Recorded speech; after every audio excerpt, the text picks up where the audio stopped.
Coming up on this edition of Sbu TV News, learn how you can help fight cancer by buying a tasty treat and why young adults are buzzing about the 2008 presidential election.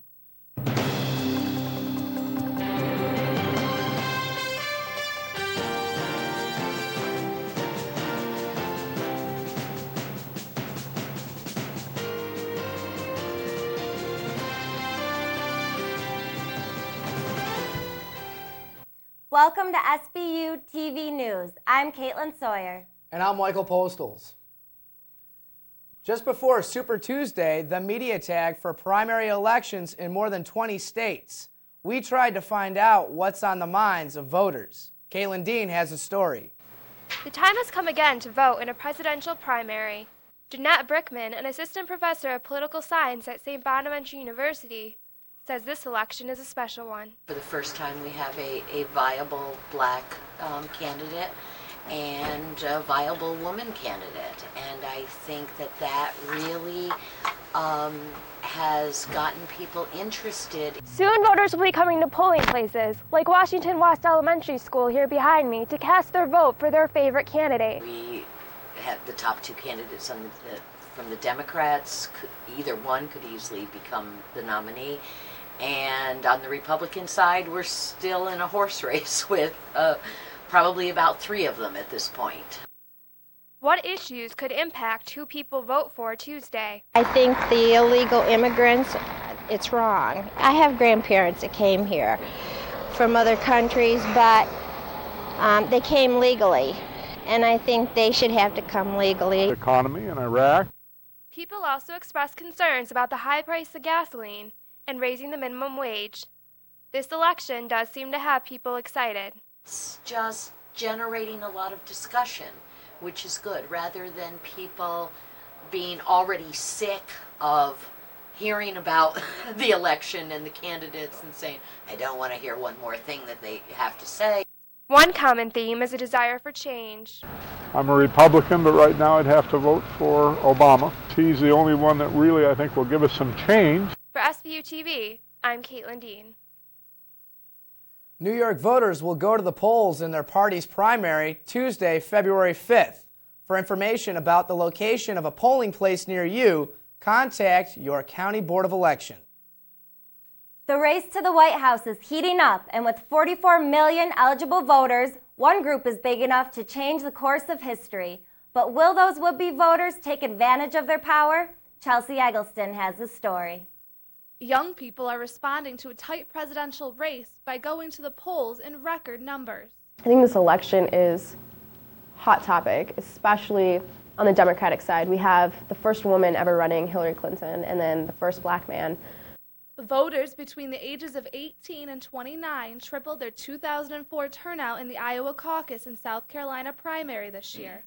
Analysts expect this trend to continue through the primary season and into next November's presidential election. This president has really gotten people stirred up emotionally, and so they want to see, a new direction in our new president. Youth voters are concerned with a variety of issues. The economy, we're heading towards economic slowdown, recession. I want someone who's going to bring in more pro-growth policies. Definitely the war. Or do you want a timetable? Are you planning to pull out? Or do you saying, no, we need to be in there as long as possible? And they are looking for different qualities in their new president. A lot of senators and congressmen are running, but I want someone who has experience as an executive. Someone who's more open with us and ready to tackle domestic issues. But they all agree it's time for other young people to have their voices heard. Get registered. Voters in New York State can pick up registration forms at your county's Board of Elections office, the DMV, or a post office. Registration can also be completed online. It's important to vote, but it's more important to vote intelligently, to know what your candidate stands for and what's important to you. It's a democracy. If you want to say, you got to vote. For Sbu TV, I'm Chelsea Eggleston. Presidential candidates are aware of the power of the youth vote. To grab the attention of 18 to 29-year-olds, Chelsea Clinton has spent time on the campaign trail with her mom Hillary, and Barack Obama has taken his message directly to college campuses. President Bush delivered his last State of the Union address Monday night, recalling the last 7 years of his presidency and praising Congress for its cooperation. Let us show them that Republicans and Democrats can compete for votes and cooperate for results at the same time. The president also took the time to deliver a stern ultimatum to Congress about raising taxes and earmark reform. If you send me an appropriations bill that does not cut the number and cost of earmarks in half, I'll send it back to you with my veto. And tomorrow I will issue an executive order that directs federal agencies to ignore any future earmark that is not voted on by Congress. The president proposed a $161 billion economic stimulus package aimed at consumers, hoping for them to spend their future tax rebate checks in order to revive the economy. To build a prosperous future, we must trust people with their own money and empower them to grow our economy. Regarding Iraq, the president touted the success of last year's troop surge, but said there was still more work to be done. A year later, high-profile terrorist attacks are down, civilian deaths are down, sectarian killings are down. And I ask Congress to meet its responsibilities to these brave men and women by fully funding our troops.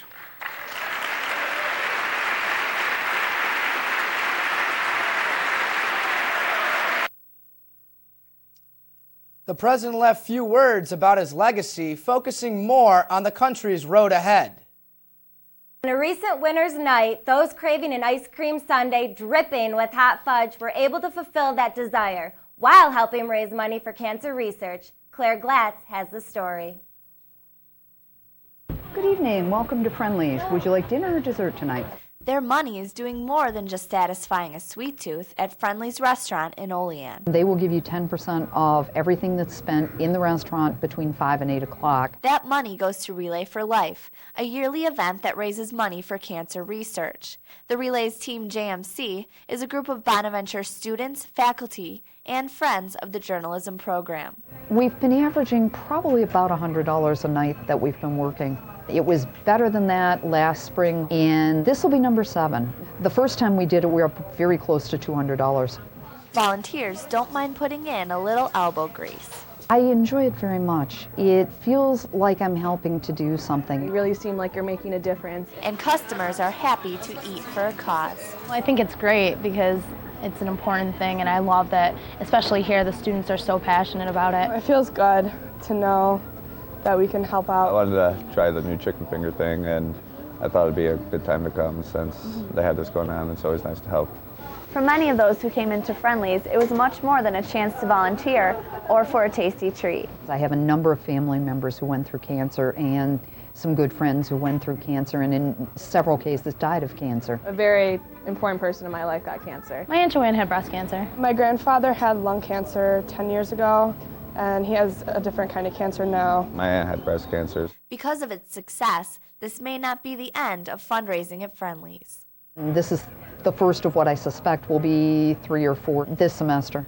For Sbu TV, I'm Claire Glatz. That night, $95 plus additional money from raffle tickets was raised for the relay, which takes place on March 28th. Dates for more fundraising nights have not been set.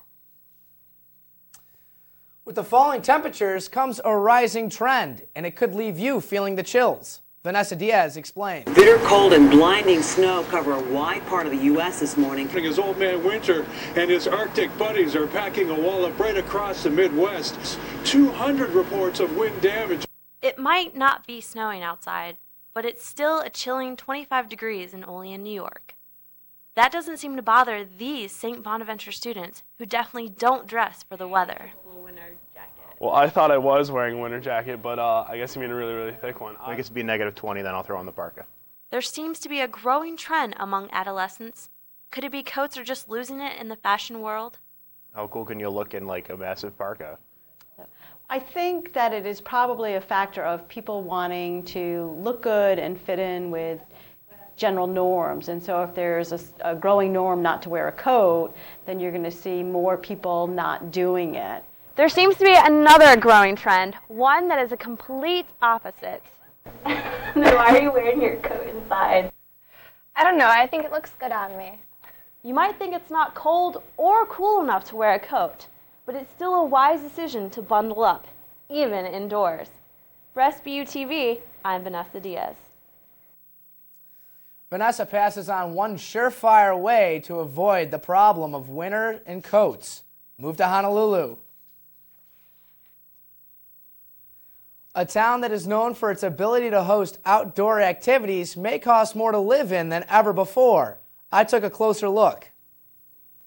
Ellicottville has been considered the Aspen of the East and is living up to that reputation with its ability to bring in large crowds and maintain a demanding real estate market. Ellicottville, located right here, routinely draws in guests from as far north as Toronto, as far to the west as Ohio, and as far to the east as New York City. We meet people from all over the country, all over the world. But it is not just the winter skiing that draws in a big crowd. We have a lot going on here in Ellicottville. We're fortunate with the 2 ski areas and the 4-season resort atmosphere that brings people down here year-round. In 2004, a 5-bedroom residence was listed around $499,000. 3 years later, it is listed at $949,000. The Ellicottville Chamber brings in a lot of festivals and events that helps the area considerably. With value going up, there are some ways to keep some costs down. When you sell a chalet, usually it comes fully furnished, so you're going to back out the cost of the furniture to bring the assessed value down. They're also talking about backing out the realtor fees to bring the assessment of that house down. For Sbu TV, I'm Michael Postles. Although real estate prices have risen, the professionals who sell the properties believe the price is worth the experience. Then that's to be expected. They do work on commission. Holiday Valley's busy ski slopes hosted an unusual set of competitions recently. Competitors in the Extreme Winter Sports Challenge came from across the country to compete. I took a closer look. The Red Bull Rhythm section rocked into Holiday Valley on January 26th, challenging riders to hit up a course constructed around notes of the classic rock anthem, Back in Black. 95 skiers and snowboarders participated in this slope-style event. Yeah, we're just here to hit some jumps, hit some rails. It's been a lot of fun out here today. There were 4 divisions, including men's 15 and under snowboard, men's 15 and over snowboard, men's open free ski, and women's open free ski. The Science Snow Tour was there handing out raffle tickets for a free snowboard. This is the Matt Hammer Pro model. Matt Hammer is one of the owners of Signal. And they're free if you meet up with us on the Science Snow Tour. Just get a raffle. We're just giving raffle tickets for free snowboards. For more information on tour dates, go to ScionSnowTour.com. The Scion Snow Tour will return to Holiday Valley 3 more times this winter. Children with special needs are building self-esteem and learning life skills through a ski program in Ellicottville. Jean Taylor has the story. Every weekend at Ellicottville's Hollymont Ski Resort, volunteers and instructors teach physically and mentally challenged children to ski. I was looking for a different challenge, and I realized that here were some kids that obviously enjoyed skiing. They just needed a little different type of help than you would with a normal student. Allows children with disabilities such as autism, cerebral palsy, and Down syndrome to learn how to ski. Dave Pichel Adams of London, Ontario, enrolled his 11-year-old autistic daughter in the program last winter. It was fantastic, and the instructors were great, and my daughter learned really fast and improved a lot. She's progressing as fast or faster than anybody would. Experiences in the Phoenix program go beyond learning to ski. The student that I work with, Dylan, he's CP. So he can't walk. He walks with a walker. And last year, after skiing almost the entire skiing season, he stood for the very first time on his own. That she gets to meet different people and ski with them, and they all add something. Just a very big family feeling. So the kids feel honored and respected here. The program continues to impact students even after lessons end. It carries over to the rest of their life too. It's very positive. You know, to be able to ski down the hill and feel empowered and makes the kids happy. Lessons run through March 2nd at Hollymont. For more information on the program, call 716-699-8159. They go out, they like to ski, they have fun, and that's what skiing is about. Reporting for Sbu TV, I'm Jean Taylor. Lessons are held every Saturday and Sunday and are available by reservation during the week. More information on Hollyman Ski Resort and the Phoenix program is available online at www.hollymont.com. Coming up in sports, men's basketball tips off against Rhode Island. The women come from behind to defeat Duquesne. And the Sabres tour the Sunshine State. Early in the first period.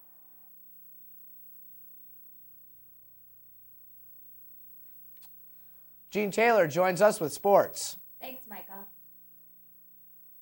The St. Bonaventure men's basketball team looked to win its first conference game when Rhode Island paid a recent visit to the Riley Center. Former Bonnie's head coach Jim Barron led his Rams into the game with a 16-3 record. Rhode Island came out of the gates on fire, jumping out to an 18-4 lead. Senior Michael Lee tried to get the crowd back into the game with a steal and a fast break dunk later in the first half, but this jumper by the Rams' Jimmy Barron at the end of the first half gave Rhode Island a 50-35 lead at halftime. Jimmy Barron continued his hot shooting in the second half with this three, one of a season-high 13 trifectas for the Rams. But the Bonnies connected on 12 threes of their own, as junior Tyler Benson and senior Tyler Ralph each hit from long range to cut Rhode Island's lead to single digits. Another three by Benson left the Bonnies down by 7 with less than 6 minutes to go. However, that was as close as St. Bonaventure would get. Behind 4 players in double figures, the Rams hung on down the stretch for the 89-77 victory. I thought URI played extremely well, especially in the first 10 minutes of the game. And it was very emotional for the team to come back, and Jimmy as well, because he grew up here, and it was just a terrific victory for us. 4 days later, the Bonnies lost at LaSalle by a final of 84-61. St. Bonaventure's next start is against Duquesne at the Riley Center. After a road victory at LaSalle, the St. Bonaventure women's basketball team looked to earn its 3rd straight conference win against Duquesne on January 30th. The Dukes jumped out to a double-digit lead in the first half, thanks to a 25-7 run. Duquesne led by 11 at halftime. The Bonnies began to chip away with the help of sophomore Dana Mitchell, who led the team with 19 points. Duquesne would go up by 15 with 8 minutes and 49 seconds remaining, matching its largest lead of the game. But St. Bonaventure rallied back as Mitchell scored on back-to-back layups to cut the deficit to 7. Sophomore Andrea Doneth hit this three-pointer to lead the Bonnies down by 2. Then, down by 1 after forcing the Dukes into a miss on the defensive end, Mitchell was fouled with only 0.2 of a second left in regulation. She knocked down both free throws, giving the Bonnies a 62-61 comeback victory. To these guys' credit, they just kept on battling with that. They just would not relent. They just wouldn't be denied. And a lot of that, I will always say, was our defense, because I like to think that we are good there and pride ourselves on that. The Bonnies are now 3-3 in the Atlantic 10 and 15-6 on the season heading into games against Dayton and Richmond. With 1 month left before March Madness begins, some teams are preparing for a shot at glory, but teams like St. Bonaventure are just looking for all the support they can get. The first day of February signals the home stretch in college basketball, and some teams are looking to build support for next season. Whether that support comes from the students or the community, every little bit helps in building a bright future. But what about a pep band? Some Atlantic 10 schools like George Washington, Dayton, and Charlotte have growing student pep bands. St. Bonaventure, however, calls on the Allegheny Alumni Band to support the Bonnies. That begs the question, where's the student band?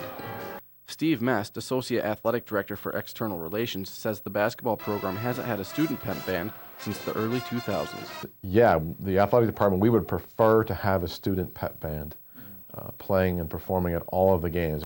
Mess says the athletic department brought on the Allegheny Alumni Band 5 or 6 years ago to help improve the Raleigh Center basketball experience. And they're not made up of students. They're not the typical looking pep band. They're not even the typical sounding pep band necessarily, but they fill a big void that would otherwise be there. Jason Fox, conductor of the Allegheny Alumni Band, was not available for an interview, but he had this to say. I'd love to have kids join, but when the basketball team doesn't do well, it's hard to get the kids involved. Junior Joe Perry says he likes the Allegheny Alumni Band. I think they give a little extra oomph to the student section. We want there to be a student band. That would be our desire, but obviously we don't control that. Mess says if a good enough student pep band pops up in the next year or so, the athletic department wouldn't hesitate to make the switch. After the NHL All-Star break, the Buffalo Sabres continued their road trip with 2 games in Florida. Sabres head coach Lindy Ruff hoped his team could continue their string of success against the Lightning. Buffalo struck first as Jason Pominville set up this goal by Clark MacArthur early in the first period. Later in the period, the line struck again as Pominville wristed a shot into the net for a 2-0 Sabres lead. Midway through the second period, Drew Stafford scored his 13th goal of the season to put Buffalo up by 3. Pominville earned his 3rd point on the evening, assisting on Derek Roy's 19th goal of the year to make it 4-0 Buffalo. Tampa Bay would get on the board late in the second on a 5-on-3 with this blast from Brad Richards. In the third period, another power play goal by the Lightning's Vaclav Prospal cut the Sabres' lead to 2. But Buffalo would come away with a 4-2 victory, the Sabres' 6th straight win in Tampa. Buffalo continued its road trip the next day in Florida against the Panthers. After a scoreless first, the Sabres' Thomas Vanek scored on the power play just 40 seconds into the second period. The Panthers tried to get the tying goal past Sabres goalie Ryan Miller, but Miller was up to the challenge, making 32 saves to earn his 2nd shutout of the season. Buffalo won its 3rd game in a row with a 1-0 victory. The Sabres conclude their 7-game road trip by visiting Atlanta and Boston. That's all for sports this week. That's all for this edition of Sbu TV. I'm Michael Postles. And I'm Kaitlyn Sawyer. We leave you with a look at a press conference from former Bonnies head coach Jim Barron and his son Jimmy after their return to St. Bonaventure. For all of us here at Sbu TV, have a great week. It's been an emotional day for me as I was there for the Hall of Fame, and Sbu McNall asked me to present him with his Hall of Fame award, and it was very, very touching and special. He was one of the first guys that he recruited, my staff and I, and him getting that award is just what this coaching fraternity is all about. It was just very, very special to see Tim Wynn come back, and David Messiah Capers and Jamie Moses. Was very, very special. And, I introduced them to the players on our team, talked about, how they developed into student athletes and how they won. It just made it a very, very special day. Something, it's extremely special because, it's special to come back to a place where he played, where he's a very good contributor to his 1977 NIT championship team. So it's definitely something special to come back to his alma mater, but also to a place where he coached at for 9 years. And, I can't explain it. I'm at a loss for words right now. It's always fun coming back to Olean. Got great friends here, great people. So it's definitely something special.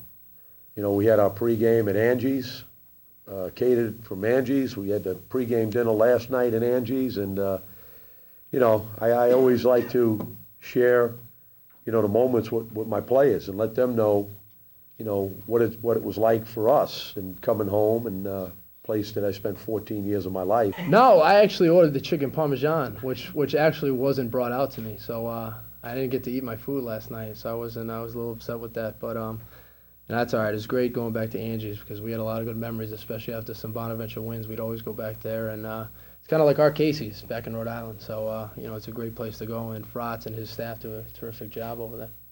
Jimmy is, he grew up here, and he knows this place better than anyone. I mean, because, I mean, I went up before the game, and I stood up where John Chaney used to sit up when he'd come in to play against us, and I just overlooked the court, and I can remember at basketball camp, and he was playing knockout, and his bony legs, and he was about 8 years old, and he was shooting the ball and knocking guys out. And I mean, I just sat there and reminisced, and I said, here he is coming back and playing at the Riley Center. I mean, it's just, and he grabbed me coming out to do the press conference, and he just hugged me, and we hugged each other, and just told him I love him and how proud I am of him. You know, I saw some good friends in the student section yelling at me, so a little bit nervous. But no, I mean, you know, it's a setting that I'm used to a little bit. You know, Bonaventure is a great place. You know, Riley Center is, you know, it's one of a kind. You know, it's a very tough place to play at. I knew because I was part of that crowd once in my life. So, you know, it's something special. Yeah, so a little nervous, but you know, I got the kinks out a little bit, so it was good. You know, we got a chance to see, you know, Brother Ed Coughlin, the Franciscans, and Dick Gelati today, and you know, it was just tremendous. And you know, Don McLean, him getting inducted, and Enrique Barrera. I mean, I was here with both of those guys, and so it was a very emotional day, but it was very exciting. You know, and I'm very happy for our players. I told him, I said I'm going to keep shooting him deep. I joked with him. I said I was going to shoot one from the Bob Lanier sign. So, but he wasn't too happy about that one. I just felt 15 at halftime was nothing when you're playing against a team like the Bonnies and playing in the Riley Center. I mean, you make it up quick because you can shoot the ball and you can really distribute the ball, and you know, they got good players. I mean, Lee's a heck of a player. Ferrati is a good player. Tyler Rolfe. I mean, they got some good players, and so we're very fortunate to be able to win this game and do it as a team. Boy, it's quiet. It's never been this quiet, I'll tell you that. Chuck, you know that. Jeez. Where's Dr. Martini? That's what I wanted to see. I didn't see him. He's a great guy. I mean, he's about all the right reasons of being here at St. Bonaventure. I mean, you know, he's been at Xavier, he's been at Robert Morris. He's, you know, he gets it, he understands it. But it's just going to take some time. I mean, you know, you just don't walk in. I think the difference when I walked in and he walked in is we had a lot of numbers. For whatever reason, they had a lot of numbers when I came in, and now it was just a matter of, you know, getting some guys. I mean, we had David Vanderpool was a, you know, first-team All-League. He was a great defensive player. Jeff Quackenbush, Nee Nelson Richards. And then when we brought Shan in, now you brought in a tremendous leader to go with these guys.